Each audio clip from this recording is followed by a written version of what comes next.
Tokyo,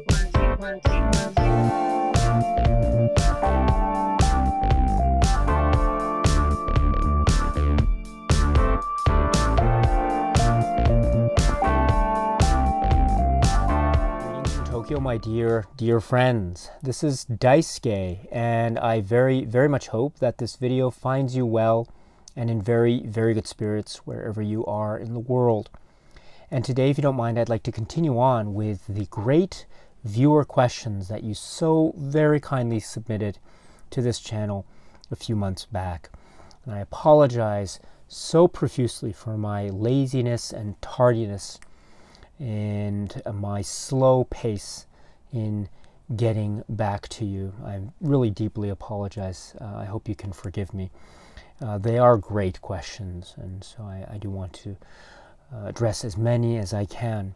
And so with that, my friends, let us go to the next question, which is from T For Frome. So hello, T For Frome. And you say, have you ever gone through an extensive period without watching any films, feeling burned out, or fallen out of love with cinema for a certain period?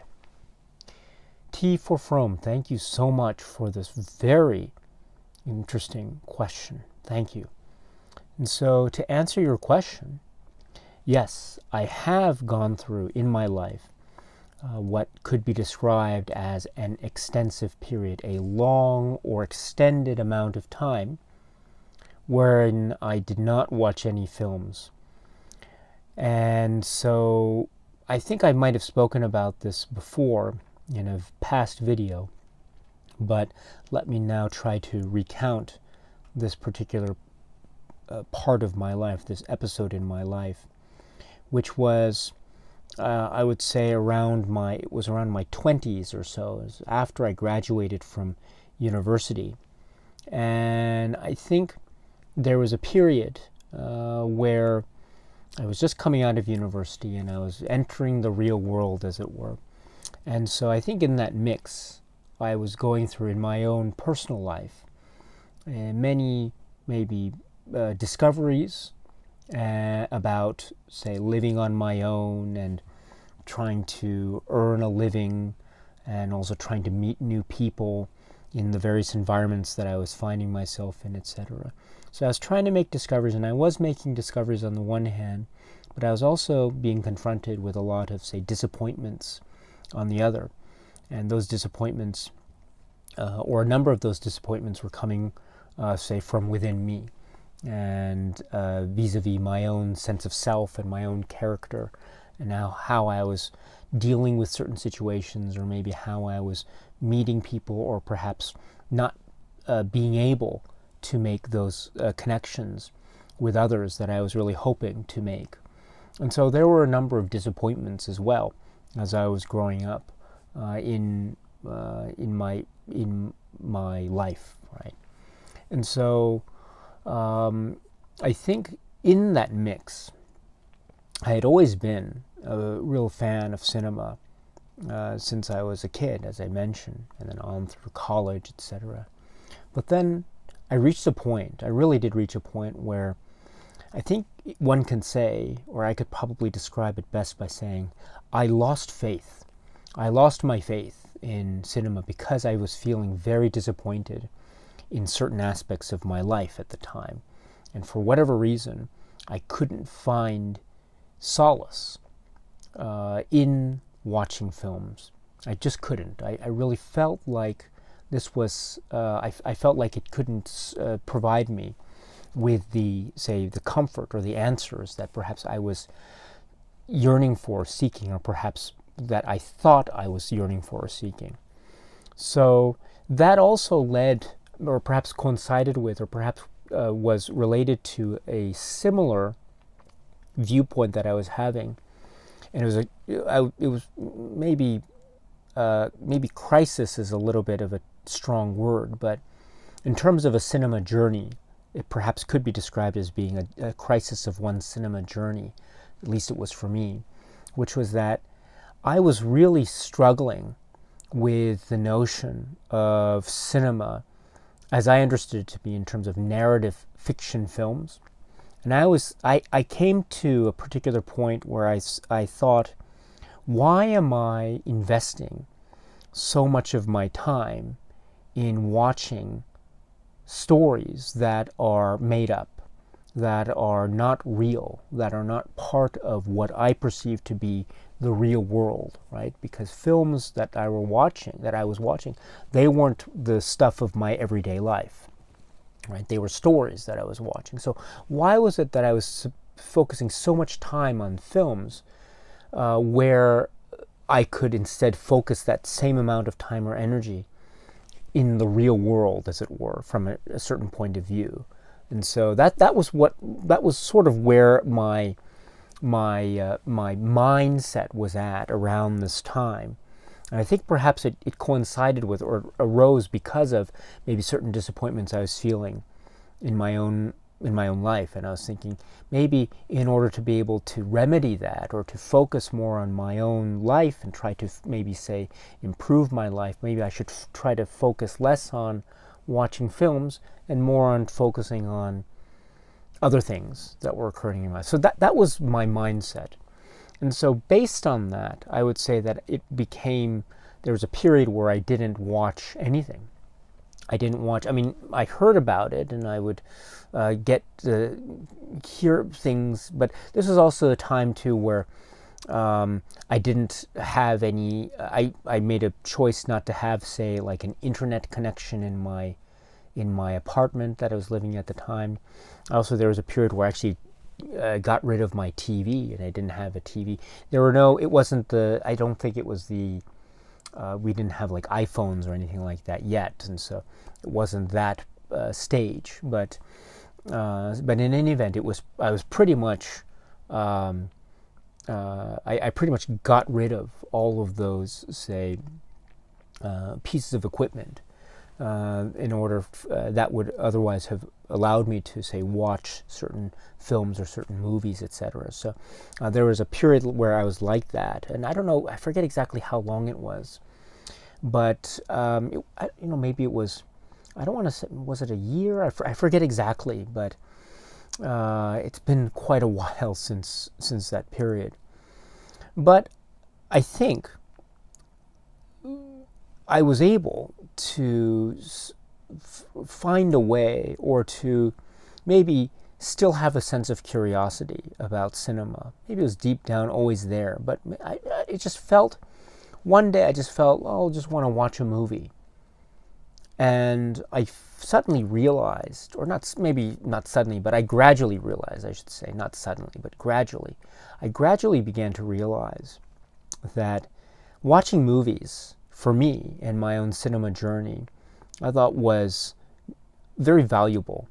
And there was a real valuable exchange going on. And I began also to realize that the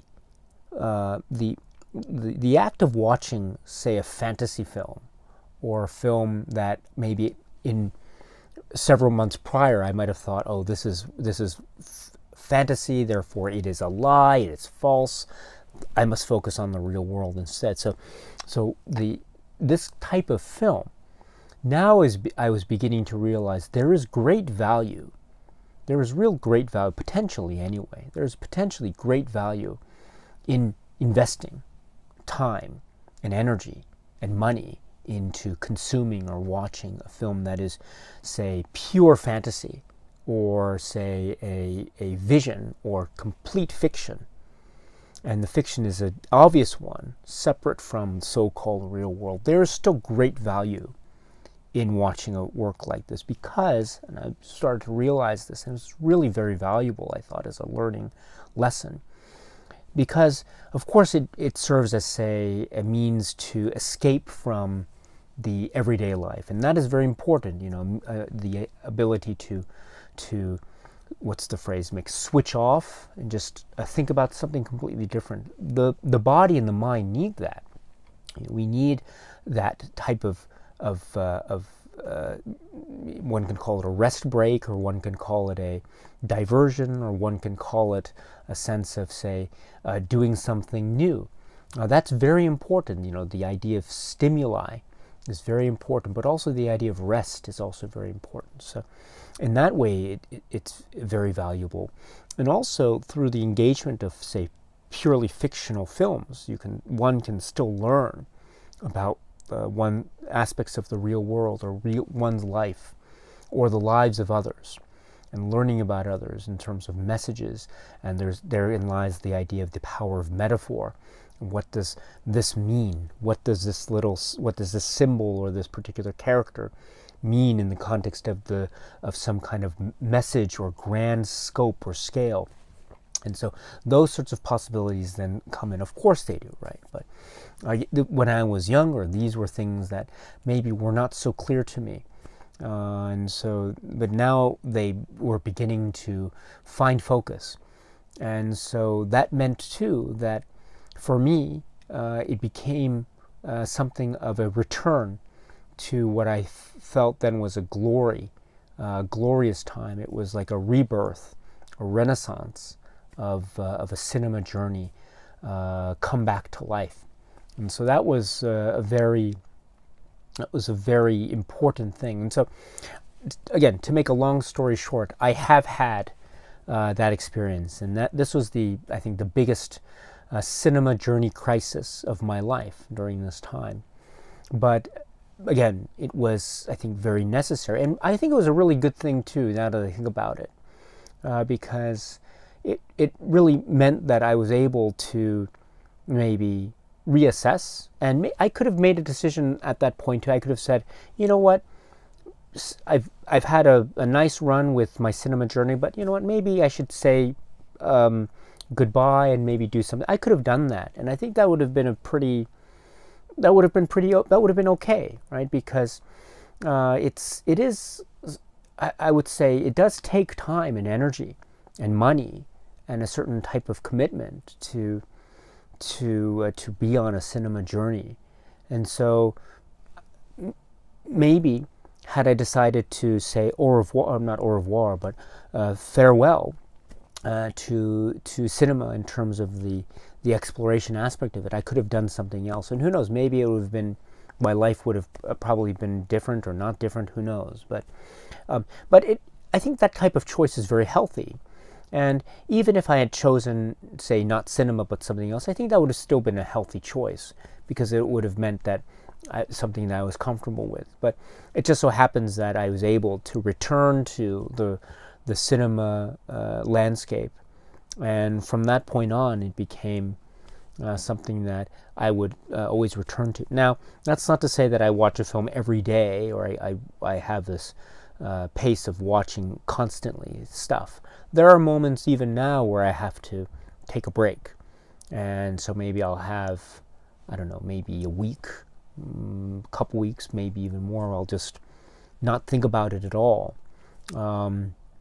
And so I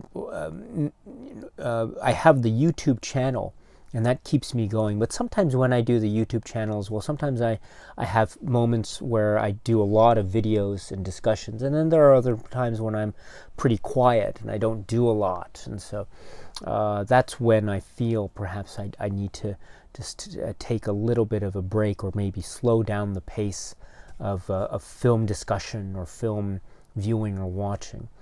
But again, I think that's just a natural circumstance of the idea of experiencing stimuli, or stimulating the mind or the muscles or the human body. The stimulus is great, but also one needs rest. It's a very natural cyclical process, and so one is awake, but also one needs sleep. And so this is I think it's very reasonable, and it's very healthy to not just take breaks, but also feel like you want to take a break. It's very healthy, so there's nothing wrong with that. And then, of course, as I say, it can provide, I think, great opportunity for assessment or self-assessment, or a type of doing something completely different. And again, what is it about cinema that is so great? It's the idea of discovery and the journey. And who knows, maybe that discovery and journey process for you ultimately is not through cinema, but through other things. if that's so great, that is great, then the process of discovery will continue on. Maybe it's not through cinema, but it's through something else. That's great. That is great. And you have found that and you've discovered that. And who knows? Maybe you want to go back to cinema. Cinema will always be there. They will always be there. And so the films will all, of course, fingers crossed, right? But in terms of the golden age of Blu-rays, physical media, now streaming services and the like, in terms of availability, the films and the access will hopefully always be there. And so you can leave and then come back. That's one of the great things. But just so long as you're comfortable with it and your own journey of discovery, whether it be through cinema or other means, this is very important. But it is your life and it's your choice. And that is too very important. And so it's cinema is in that way. It's like when we watch a film, it stands in for something else. These are images that could be said to be metaphors for things that are important to us in our own lives. And so perhaps that's what cinema is too, right? Cinema itself is a type of metaphor for the idea of journey and the idea of a type of discovery. So when one says cinema journey, what one probably means is one's journey through life. And so whether that's through cinema or not, whether if it's through a cinema and constant relationship with cinema, or even in that constant relationship, there might be breaks, even extended breaks along the way. Still, that is perfectly okay in my view, and that gives, as I say, the great opportunity for you to think and assess and reassess and just do something else and do what it is that is important for you. So, T For Frome. Again, I'm very sorry. Maybe I was talking too much. So I really apologize for that. I hope you can forgive me. But it was a really great question. And so anyone, if you have any thoughts or comments about this great question from T For Frome, please let us know in the comment section below. I would love to hear what it is you have to say. Okay, my friends, so that's it for now. And so until we meet again, please be happy and healthy and well. And please keep on watching a lot of great movies. Thank you so much, as always, for your time. I very much appreciate it. Stay strong, stay safe, and cheers.